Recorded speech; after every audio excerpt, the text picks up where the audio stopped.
Hi, everyone, and welcome to this brief lecture on new labor in the new world, where we're going to look at three systems. We're going to look in depth at the Encomienda system. We're also going to briefly talk about the repartimiento system, and we're also going to look a little bit at slavery, comparing these and saying how they change. So this week, just as a quick preview, we're going to look at all week. We're going to look at exploitative labor systems in the Americas. First, we're going to see the initial labor setups that especially Spain uses, using indigenous people as a labor force. Then we're going to get some background on how and why the Spanish pivot to using African slaves for labor. And then we're going to take the sugar industry and use that as a case study for why slave labor was used so extensively. Real quick, what you're going to do is you're going to open up a OneDrive assignment. And this is how you take notes. If you've used Cornell note systems in the past, wonderful. You know that you just draw a line down your page about a third of the way over, and then you draw a horizontal line about like a quarter of the way up. On the left-hand side, you have big ideas, and on the right-hand side, you take notes. And so what I typically do is I'll just take notes because sometimes lectures can go so quickly, or I'm watching a show or something like that. And so I'll just scribble down my notes, and then I come back, and then over here, which usually there's not these lines that cut things off, but over here I then put in my big picture ideas. So this is set up where most of the big picture ideas are already set up for you. And only a couple of the spots have notes. On these spots that have notes, what I want you to do is, once we get to that point, what should you write here? What is the big picture idea for those notes? Same thing with this one. And then I'm going to be talking about a particular topic after I mention differences from the feudal system. And I want you to put that right here. Now, this is a Word document, so don't feel like you're confined by space. You can just hit enter and it'll just expand the table. But this one will be both the big picture idea and the notes. So when I start talking about something in particular over here and how it's different, you can put the notes from that section over here and then try to figure out, okay, so what should I call this little section? And then you write that right here. And then at the end, you put in a summary, 3 to 4 sentences. What was this whole lecture about? Just sort of distilled into those few sentences. All right, so we're going to start with the Encomienda system. As you can see from this image, not great when we're talking about forced labor systems. This is one sort of depiction of what the Encomienda system would have looked like. Forced labor, called abusive and inhumane. And so this is trying to capture that. And we're going to meet the guy who was telling us these kinds of stories and making it sound pretty awful. And is going to help change the Encomienda system a little bit later in history. So we have to go back to 1494, and in a world in which Spain and Portugal are now competing for access to new lands to colonize and sort of new ports to create. Portugal has already gotten a leg up. They've already been working on the coast of Africa, and they already sort of have an established trade systems and trade networks and ports over in the Indian Ocean. So they're sort of like flexing their muscle over there in the Indian Ocean. And then Spain, which Columbus sailed for Spain and then discovered, quote unquote, discovered the Americas. And so Spain is looking at the Americas as this opportunity to extract resources. And so the Pope steps in because these two countries are competing and fighting over where they could claim land. And he helps negotiate a peace in which half of the world belongs to Spain and half of the world belongs to Portugal. And as you can see, there's that gray line that cuts South America into about a third and 2/3. This is why Portugal today speaks Portuguese, is because of this treaty. So there's even, lasting ramifications to this. So there's a little bit of a catch, is that the Pope says that as you go into these places, your responsibility is to convert people to Christianity. God will be with you as you are establishing these colonies, as long as you are also bringing Christianity to the indigenous population. So in that way, this is a political and economic and a religious treaty between these two countries. So as we move on, how to manage all of this new land, because if you look at this, I mean, there's a ton of land and not a whole lot of people necessarily from this small country to be able to manage or to be able to move to all of this new land. And so we got to figure out how to manage it. So the Spanish crown entrusts a lot of the new land to the conquistadors who had gone over there or who are willing to go over there, and to Spanish nobles who are still living in Spain. These new land managers are called encomenderos, or entrusted ones, as they are being entrusted with this land to take care of it and to make it productive for the Spanish crown.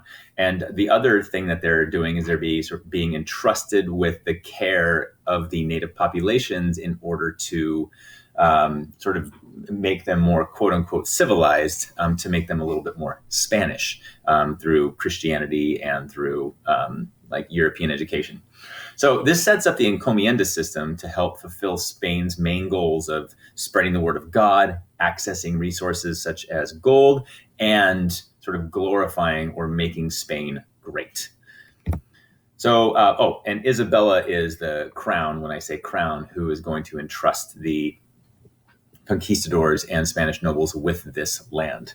So here's how encomienda is supposed to work. The encomenderos are going to act as managers of the land, and they would use indigenous people as workers to be able to extract resources from the land, whether that's agricultural goods like tobacco and sugar, or it might be resources like gold and silver. And so in return, those workers who are working the land would get protection, ideally, and security, as well as the benefits of Christianity. So it's like, these encomenderos are spreading the word of God, and there's in their minds, the workers are benefiting from that. Most of the products that are produced from this system will then go to Spain. Now, if this system sounds a little bit familiar, it might remind you, if you have ever looked at feudalism, medieval feudalism in the past, where the king or the crown gives lands to lords and nobles, and then so the nobles are going to manage the peasants and the serfs and the artisans who are going to work the land and create products from the land, while offering them protection from knights who will work for the nobles. The nobles then pay the crown with goods, and also some of the knights with goods from the land, like a tax sort of. And then there's a rigid social structure that develops based on class. So there's really no upward mobility here. Where you are born is pretty much where you're going to stay. You're not going to see peasants moving up the social ladder. So in this way, there's a rigid hierarchy. And so who your family is oftentimes determines where on this list you're going to end up. And you might see some idealized version of this, but life for the peasants was super hard. They were abused, susceptible to hunger and disease. So this is a pretty harsh life that looked a little bit more like this, if you were to talk to the peasants. So there's similarities between feudalism and the encomienda system, as I said before. Both have land given to lords and nobles. In both cases, the lords are going to get people to work the land for them, oftentimes not in great conditions, and both have very clear social hierarchy. So in that way, these two systems do have some similarities. However, there are some significant differences between these two. For example, it was way more brutal for the indigenous populations. You have basically slave labor. They're not getting paid. They're not owned. So that's why we don't necessarily call them slaves, as that is part of the definition of a slave. But, oftentimes brutal. And there's all kinds of depictions of the brutality that are eventually going to make their way back to Spain. So even though you might have this idealized look of what the encomienda system looked like, you don't have the same kind of thing in reality. So super brutal. And another difference, and this is, I want you to attack that section that is totally blank on your notes. Another thing that ends up happening is you have a social structure that is based on race in a way that feudalism never had. So at the top of this social structure, you have the peninsulares, which is a term used for Spaniards who were born in Spain. And then you have the criollos, who are children that are born of Spaniards in the Americas. Then what you have is, because there's some intermarriage going on, you have Spanish conquistadors coming over and having children with some of the native population, and then also with the African slaves that start being brought over. So you have mestizos and mulattoes, which becomes a new social class, which is easily identified because of race. And then you also have indios and negros, who are going to be Native Americans for indios, and negros are descendants of two African parents or a slave who was brought over from Africa. And so this, and you guys saw this, you read this in the Khan Academy article about the sort of catastrophic effects of increased global interactions. And so you have this racial system that's going to develop where the Spaniards, this is another way of cultural blending to sort of establish themselves and establish their power in this new world.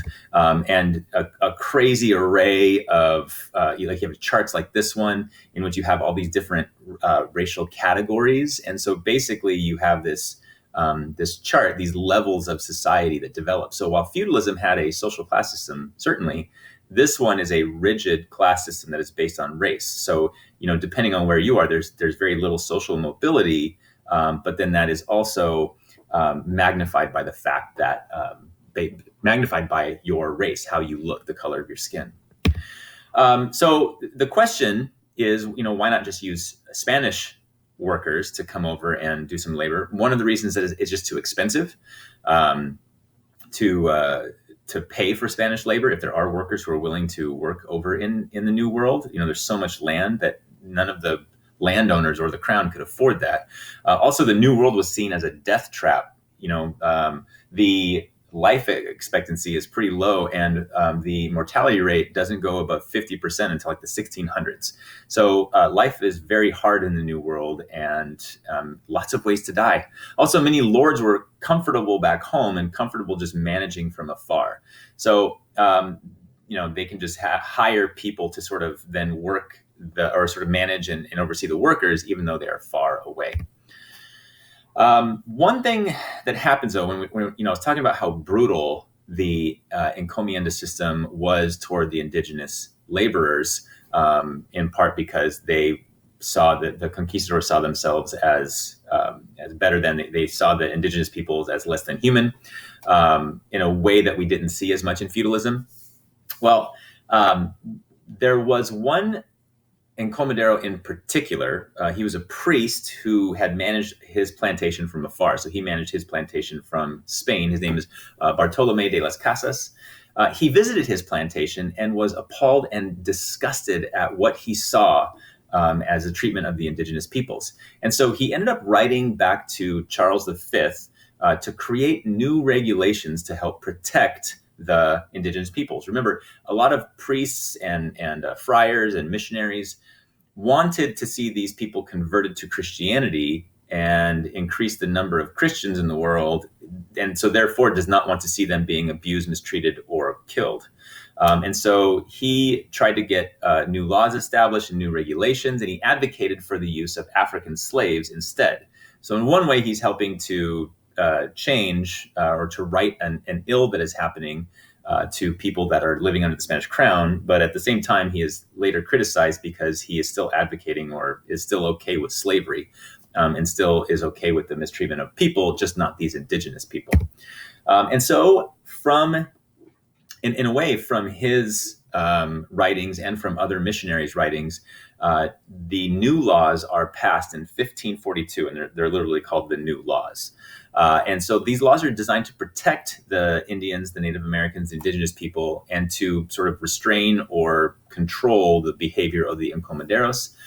Stated that encomenderos would lose estates if they didn't follow it, which enraged the encomenderos. In fact, one of the viceroys, the sort of like governors of Peru, ended up being killed because he was trying to enforce these rules. So then that's a lesson to other governors who only marginally enforce the rules. And so they're not going to be super strict about it, but it does help sort of lead to better treatment. And we slowly see the Encomienda system fade away over time. However, because it doesn't change in the way that they want, because it's not marginally enforced, the crown ends up creating something called the repartimiento system. And what they're going to do is like, okay, so if you guys can't control the labor, then we are, or if you can't properly manage the labor, and if you're going to abuse the labor to the point that they are dying, we can't afford that. We would like to benefit, the crown is saying, from this labor.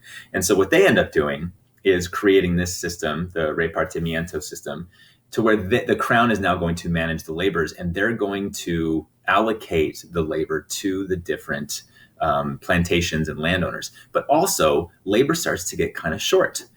because they're taking over new lands. And so the crown wants to manage it to better extract resources from the land, in particular, silver, because there wasn't as much gold as they thought, but there was a ton of silver. And so now we start to see a bunch of the crown is using that labor to not work the plantations, but rather to work mines.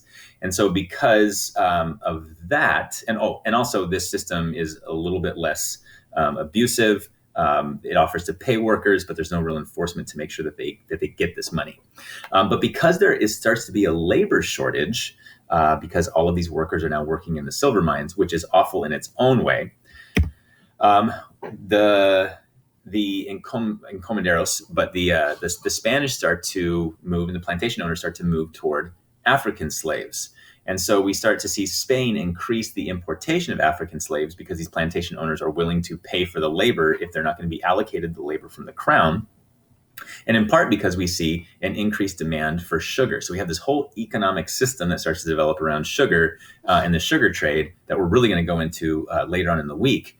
And so this increased demand for sugar trade is going to lead to more Africans being imported over because, first of all, Africans have already been producing sugar. So there's a number of slaves who already have experience making sugar because we're going to start seeing sugar, the sugar industry increase in Africa. The climate is perfect for it in Africa as well as in the West Indies. Also, Africans, since they're from the old world, have already been exposed to a lot of diseases.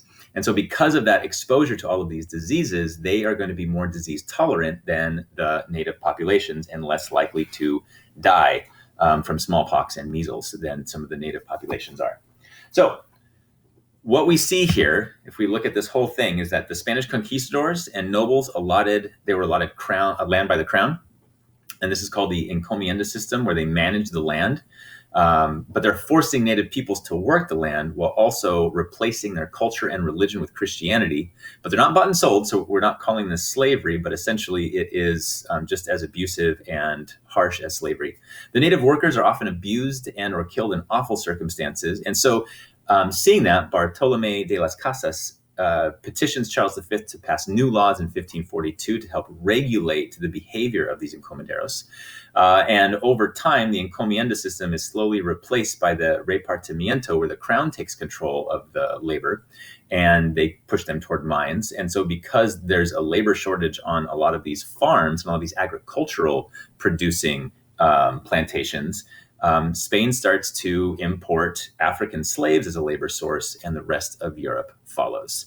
So what we're going to see next is we're going to watch a video that's going to show us what that slave trade started to look like. So as Spain is pivoting toward using African slaves labor, we're going to watch a TED Talk video that's going to talk about this triangular trade and what that looks like and how that affected not only the people that were involved, but also the land that is involved too. So we're going to see impact not only in the Americas, but also in Africa. Hey, thanks for listening to this quote unquote brief lecture.